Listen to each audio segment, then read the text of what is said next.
জমা দিয়াৰ ব্যৱস্থা কৰিম অৰ্থাৎ আমি যি 50,000 টকাকৈ 2 লাখ লৰা ছোৱালীক দিয়াৰ সংকল্প লৈছিলো আজি এই কামৰূপ আৰু কামৰূপ মহানগৰ জিলাত মাননীয় মুখ্যমন্ত্ৰী ডাঙৰীয়াই আনুষ্ঠানিক চেক হস্তান্তৰ কৰাৰ লগে লগে আমাৰ এই আঁচনিৰ শুভাৰম্ভণি হ'ব অসমৰ আন জিলাবিলাকত 22 আৰু 23 21 আৰু 22 অহা কালি আৰু অহা পৰহি এই আঁচনি ৰূপায়ণ হ'ব প্ৰত্যেকখন জিলাৰ আনুষ্ঠানিক সভাৰ পিছত 48 ঘণ্টাৰ পিছত এই পুঁজি তেওঁলোকৰ বেংক একাউণ্টত সোমাব মাজুলীৰ বাবে আমি দিন নিৰ্ধাৰণ কৰা নাই মুখ্যমন্ত্ৰী ডাঙৰীয়াই যেতিয়া মাজুলী ভ্ৰমণ কৰিব সেই সময়ত মাজুলী জিলাৰ স্বয়ং আঁচনিৰ পুঁজি তেখেতে বিতৰণ কৰিব শিৱসাগৰ আৰু ধেমাজি জিলাত এই অনুষ্ঠান 27 তাৰিখে অনুষ্ঠিত হ'ব অৰ্থাৎ যি দিনাখনে যাৰ অনুষ্ঠান হয় তাৰ 48 ঘণ্টাৰ ভিতৰত বা ম্যাক্সিমাম 72 ঘণ্টাৰ ভিতৰত আপোনালোকৰ বেংক একাউণ্টত এই পুঁজি জমা কৰা হ'ব এতিয়া আমি আশা কৰিব খুজিছো যে 2 লাখ লৰা ছোৱালী মানে 20,000 গ্ৰুপ আৰু এই গ্ৰুপবিলাক অসমৰ বিভিন্ন গাঁও আৰু বিভিন্ন ৱাৰ্ডত হিচৰিত হৈ আছে ভৱিষ্যতে আমাৰ এনেকুৱা এটা পৰিকল্পনা আছে যে আমাৰ গাঁওবিলাকত যিমান সৰু সৰু চৰকাৰী কাম হয় এই গোটেই কামবিলাক যাতে আপোনালোকে কৰিব পাৰে তাৰ বাবে গড়কাপ্তানি জলসম্পদ জলসিঞ্চন আদিৰ দৰে বিভাগবিলাকত আমি আপোনালোকক পঞ্জীয়ন কৰাৰ ব্যৱস্থা কৰি দিম এই যে 5 লাখ টকা পুঁজি আমাৰ গ্ৰুপটোত জমা হল এই জমাটোক আমি ভৱিষ্যতৰ দিনত আৰু কেনেকে তাক আগুৱাই লৈ যাব পাৰো চৰকাৰৰ ট্ৰেক্টৰ আঁচনি আহিব বেংকত এটা পুঁজি জমা দিব লাগে সেই পুঁজিটো আপোনালোকে এই কামত ব্যৱহাৰ কৰিব পাৰে কৃষিৰ লোন আহিব উদ্যোগৰ লোন আহিব আমি এই স্বয়ং আঁচনিৰ যিবিলাক গ্ৰুপ থাকিব সেই গ্ৰুপবিলাকক আমি গ্ৰেডিং কৰি যিবিলাক গ্ৰুপ কাজিয়া পেচাল নকৰাকৈ গ্ৰুপ হিচাপে থাকিব আৰু কাম কাজ কৰি থাকিব তেওঁলোকক আমি পৰিকল্পনা কৰিছো যে তেওঁলোকক আমি বহু দূৰলৈকে আগুৱাই লৈ যাম আমি বিভিন্ন ধৰণে সহায় কৰি কিন্তু যিবিলাক গ্ৰুপে ভাবিব যে 50,000 টকা পালো এতিয়া মোবাইল কিনিল বাইক কিনিল তেওঁলোকে হয়তো বহুত দূৰ আগুৱাই যাব নোৱাৰিব এতিয়া মই দুটা কথা কৈ সামৰণি মাৰিব খুজিছো এই আঁচনিখন আমি কাৰ নামত দিছো স্বামী বিবেকানন্দৰ নামত কিয় আমি স্বামী বিবেকানন্দৰ নামত দিছো স্বয়ং আঁচনি হল যুৱ শক্তিৰ লগত জড়িত আজি আমাৰ ইয়াত যিমানবিলাক লৰা ছোৱালী আছে সকলোৰে বয়স প্ৰায় 35 বছৰৰ তলত বুলি কলে ভুল কৰা নহব হয়নে নহয় ভাই মাত তাত নাই আজি ৰাতিপুৱা খাই বৈ অহা নাই নেকি এতিয়া ভাল লাগিছে আমাৰ কোনে কোনে ভাত খাই আহা নাই হাত ডাঙক ভাত নোখোৱাকৈ আহিলে হ'ব নেকি ৰাতিপুৱা আহিছে না ভাত খাইছে না নাই ভাল কৰি কওক ঠিক আছে যদি ভাত খোৱা নাই তেলে আজি আমাৰ নামত এসাঁজ ভাত গ'ল হ'ব নে নাই এতিয়া মোৰ কথাখিনি অকনমান ভাল কৰি শুনিব লাগে এই আঁচনিখন আমি স্বামী বিবেকানন্দৰ নামত দিছো স্বামী বিবেকানন্দ কোন আৰু স্বামী বিবেকানন্দৰ লগত আমি কি ধৰণে জড়িত আমি যিসকলে ভাৰত মাতাৰ পূজা কৰো যিসকলে আমি অসম আৰু ভাৰতৰ বিকাশ বিচাৰো আৰু যিসকলে আমি এই ভাৰতৰ মাটিক পুণ্যভূমি বুলি ভাবো তেওঁলোক সদায়ে স্বামী বিবেকানন্দৰ জীৱনী আৰু তেখেতৰ কিতাপ তেখেতৰ আদৰ্শৰ বিষয়ে বুজি পাব লাগে বা পঢ়িব লাগে। বিবেকানন্দৰ জন্ম কেতিয়া হৈছিল? পৰাধীন ভাৰতত। পৰাধীন ভাৰতত জন্ম হৈ স্বামী বিবেকানন্দই চিকাগোত গৈছিল বিশ্ব ধৰ্ম সভাত যোগদান কৰিবলৈ। চিকাগোত তেখেতে বিশ্ব ধৰ্ম সভাত যিটো প্ৰথম ভাষণ দিছিলে সেই প্ৰথম ভাষণটো শুনাৰ পিছতে সভাগৃহ কাহ পৰি জিন গৈছিলে আৰু মানুহে ভাৰতীয় সভ্যতাৰ বিষয়ে আকৌ এবাৰ চিন্তা কৰিবলৈ বাধ্য হৈছিল। ব্ৰিটিছৰ শাসন, পৰাধীনতা আৰু মোগলৰ শাসনে ভাৰতীয় সভ্যতাৰ গৌৰৱৰ বন্তি গছি ম্লান কৰি পেলাইছিলে। এটা সময়ত গ্ৰীক ৰোমান সভ্যতাতকৈও আমাৰ ভাৰতৰ সভ্যতা বহুগুণে আগত আছিল। হৰপ্পা মহেঞ্জোদাৰোৰ পৰা আৰম্ভ কৰি আমাৰ 5000 বছৰতকৈ যি অধিক ডাঙৰ সভ্যতা আছিল সি ভাৰতবৰ্ষক বিশ্বৰ এক সৰ্বশ্ৰেষ্ঠ সভ্যতালৈ লৈ গৈছিল। কিন্তু মোগল সকলৰ উপৰ্যুপৰি আক্ৰমণ আৰু সেই সময়ৰ মুছলিম সম্ৰাটসকলৰ চুলতানসকলৰ আমাৰ মন্দিৰ মঠ মন্দিৰৰ ওপৰত কৰা পৰ্যায়ক্ৰম আক্ৰমণে আমাৰ সভ্যতাৰ বন্তি গছিক ম্লান কৰি পেলাইছিলে। আমি সকলোৱে জানো যে আজি যেনেকে আমাৰ বটদ্ৰৱাখন যোৱা কালিলৈ কিছুমান মানুহে দখল কৰাৰ চেষ্টা কৰিছিল সেই ধৰণে আমাৰ সম্ৰাট বা চুলতান বুলি কোৱা বা তেওঁৰ সেনাপতি কালাপাহাৰে আহি আমাৰ কামাখ্যা মন্দিৰ ধ্বংস কৰিছিলে।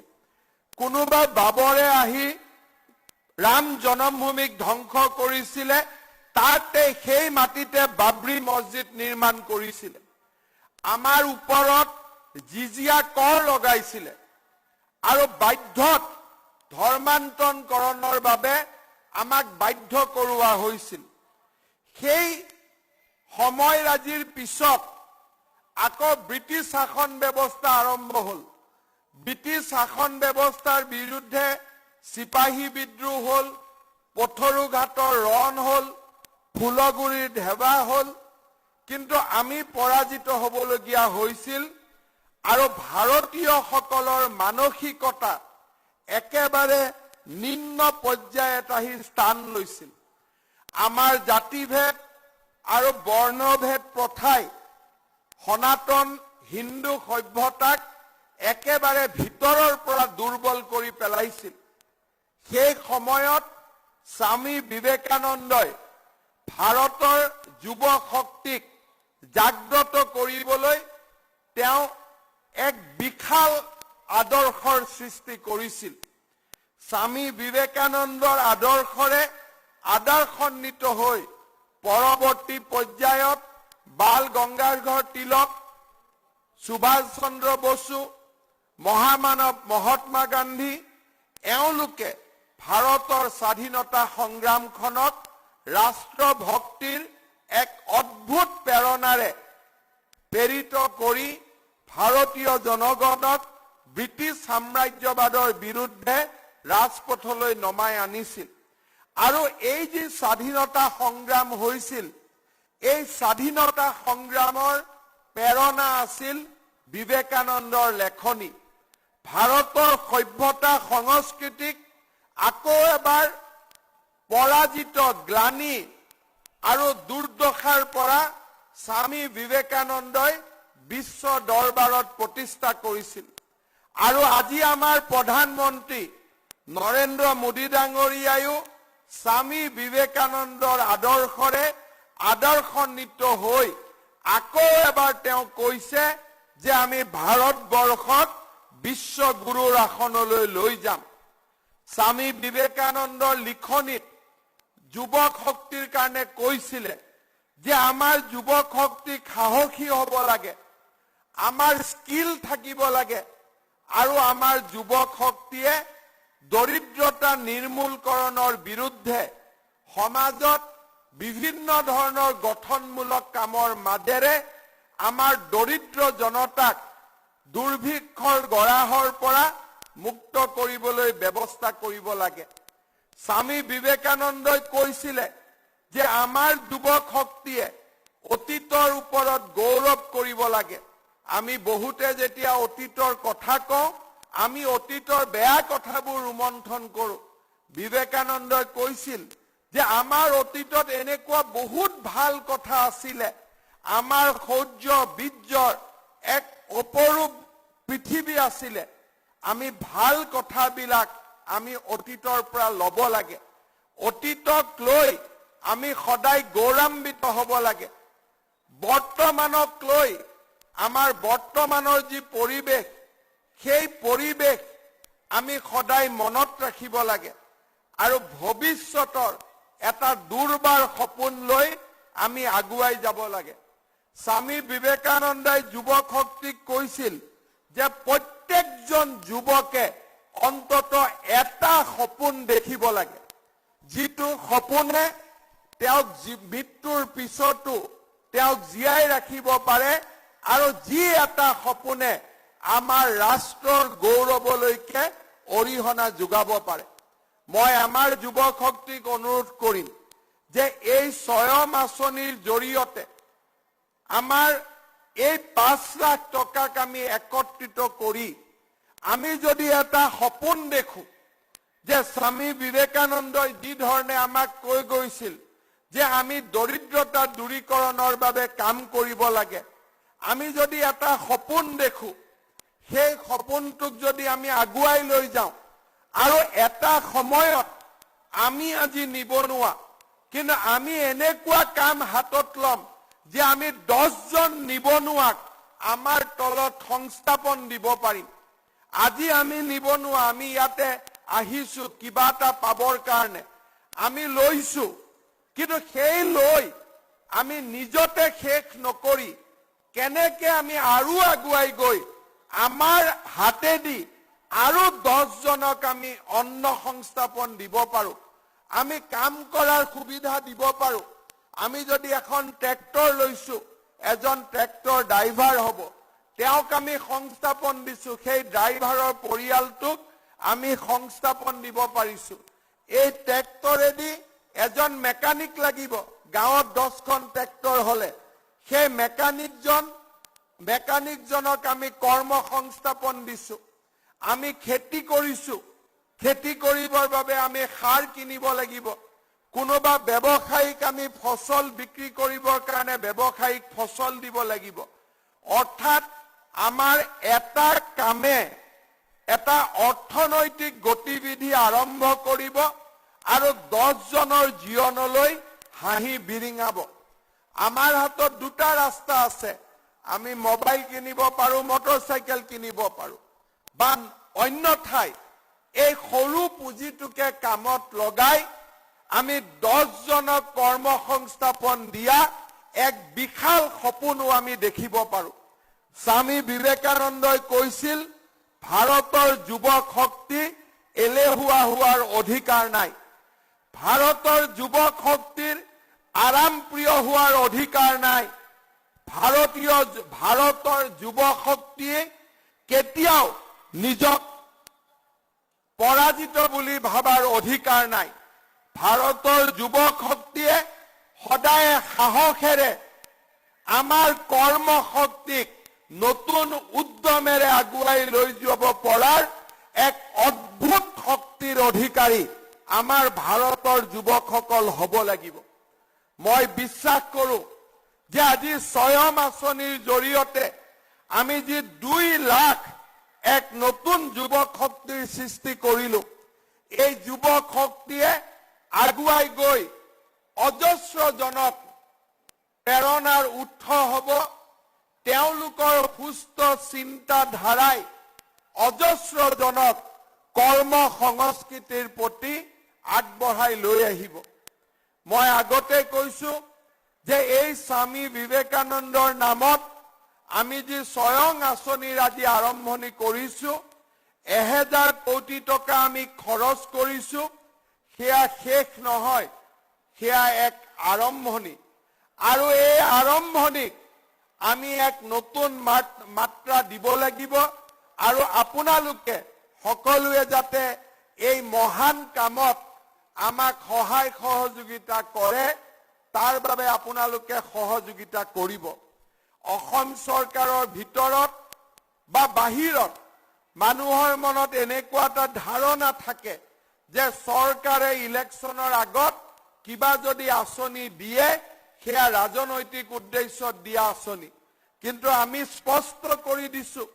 যে আমি কোনো ৰাজনৈতিক উদ্দেশ্যত এই আঁচনি কৰা নাই আমি ভৱিষ্যত সপোন অসমৰ স্বপ্ন ৰচিবলৈ ভৱিষ্যত অসমৰ এক নতুন সপোন নিৰ্মাণ কৰিবলৈ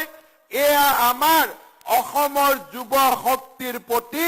এক ক্ষুদ্ৰ কৃতজ্ঞতা এক ক্ষুদ্ৰ শুভেচ্ছা এক ক্ষুদ্ৰ শুভকামনা আমি সকলোৱে জানো যে এটুপাল এটুপাল পানীৰে একোখন উপনদী নিৰ্মাণ হয় উপনদীবিলাকে নদীক নিৰ্মাণ কৰে আৰু নদীয়ে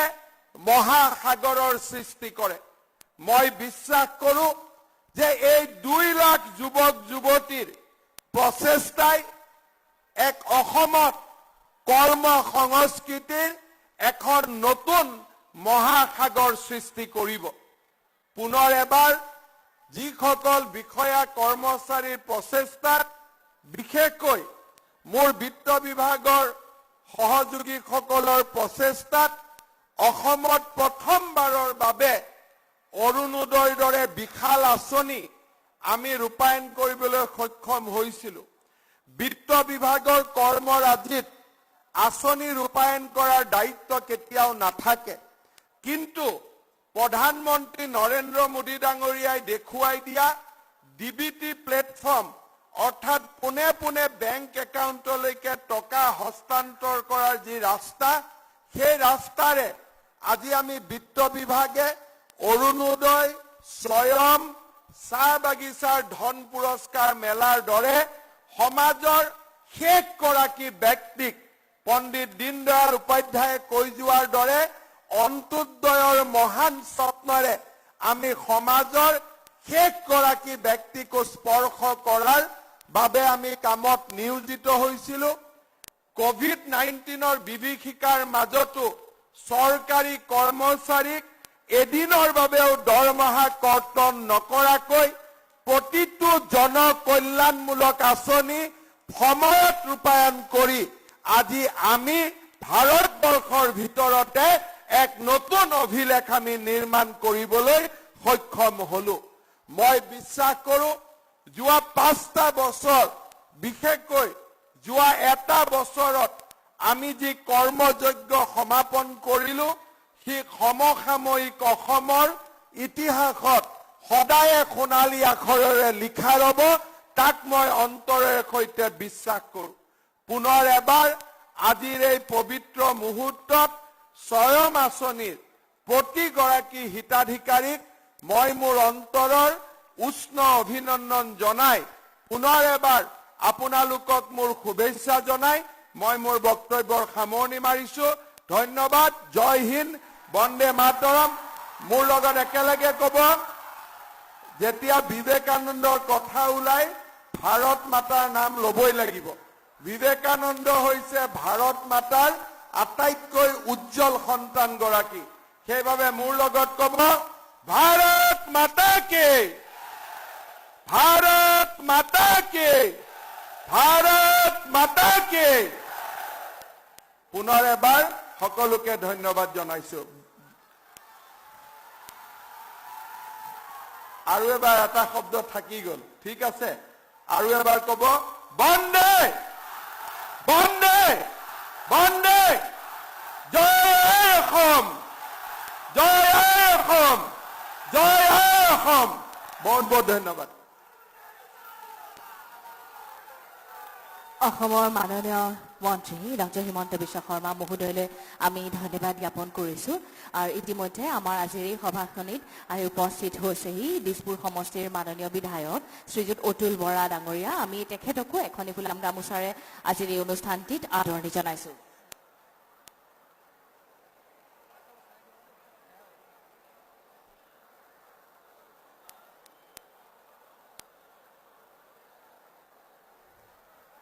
স্বাগতম শ্ৰদ্ধাৰ সুধীবৃন্দ সৰ্ববৃহৎ গণতন্ত্ৰ ভাৰতবৰ্ষৰ 5খন শ্ৰেষ্ঠ ৰাজ্যৰ ভিতৰত আমাৰ অসমখনক স্থান দিয়াৰ মানসেৰে চাৰিওদিশৰ প্ৰগতিৰ সপোন দেখি বাস্তৱায়িত কৰা আমাৰ সকলোৰে পথপ্ৰদৰ্শক অসমৰ মাননীয় মুখ্যমন্ত্ৰী শ্ৰীযুত সৰ্বানন্দ সোণোৱাল মহোদয়ক তেখেতৰ বহুমূলীয়া ভাষণ প্ৰদান কৰিবলৈ আমি বিনম্ৰ অনুৰোধ জনালোঁ